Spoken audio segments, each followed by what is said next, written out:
Operation London Bridge.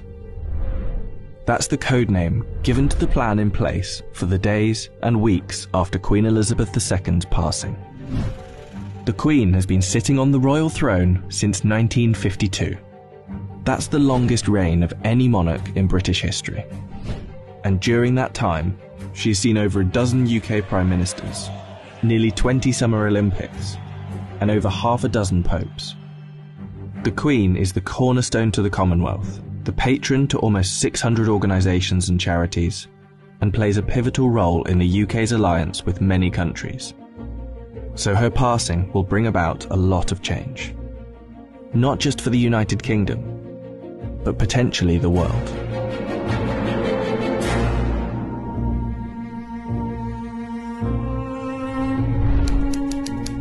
Her private secretary, the Right Honourable Edward Young, will immediately pass a message on to the acting Prime Minister at the time. That message will likely read, "London Bridge is down." The Prime Minister will then set Operation London Bridge into action. Within minutes, the 15 governments outside of the UK where the Queen is head of state will be informed over a secure line. And that will be followed by the other 36 Commonwealth nations and leaders around the world. The gates of Buckingham Palace will then dawn a black-edged notice of the news. At the same time, a newsflash will alert media around the world. Every media outlet is prepared for the news. Every radio station has a network of lights that will flash to indicate a national catastrophe such as this. All BBC shows will stop and proceed to run a feed dedicated to the news. Newsreaders will change into the black suits and clothing that is on hand at all times in the news studio, and the traditional red BBC News branding will turn black. Newspapers, TV channels and radio stations have days of coverage ready to go. On the same day as her death, the Queen's eldest son, Charles, will immediately become king. And it's reported that the stock exchange, businesses and shops across the UK will likely close for the day out of respect. The day after the Queen's death, on a live stream, Charles will make his first official speech as king. And the government will swear its allegiance to the sound of a 41-gun salute in Hyde Park, London. After that, King Charles, if this is the name he so chooses, will set off on a UK tour, visiting the leaders of government in the capitals of each country, Edinburgh, Belfast and Cardiff, before returning to London. During this period, TV channels will play the many documentaries already made in the Queen's honour, and the BBC will refrain from playing comedy shows as a sign of respect until after the funeral. 4 days after her death, the Queen's coffin will be led on a military procession from Buckingham Palace to Westminster Hall. Here she will lie in state over the next 4 days, and after which King Charles, family and dignitaries will pay their respects.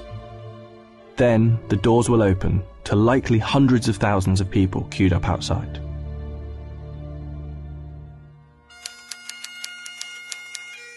The funeral is estimated to take place 10 to 12 days after the Queen's passing.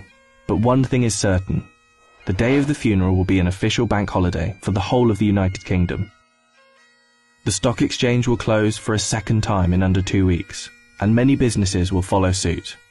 At 11 AM sharp, the bells of Big Ben will chime, the country will fall silent, and the coffin will be brought inside Westminster Abbey, where 2,000 specially invited guests will bow their heads in prayer.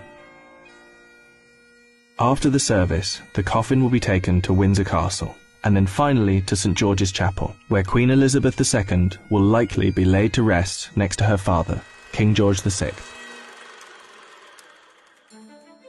Likely within a year after the funeral, an official coronation for King Charles will take place on yet another bank holiday. All in all, accounting for the multiple bank holidays, funeral expenses and coronation celebrations, the Queen's passing is estimated to cost the UK economy billions of pounds. In addition, hundreds of changes will happen across the UK in the months to come. New British currency will be printed with the King's portrait, and the Queen's currency will slowly be removed from use. The same will happen for stamps, passports, and police and military uniforms, and the national anthem will be changed to God Save the King. Not to mention how the world and Commonwealth will react to the new king could alter the British royal family forever. For example, there is growing support in Australia for the country to become a republic, and the Queen's death could heighten that support. This could lead other countries to follow suit, which would almost certainly weaken the British monarchy. This scenario will one day be upon us.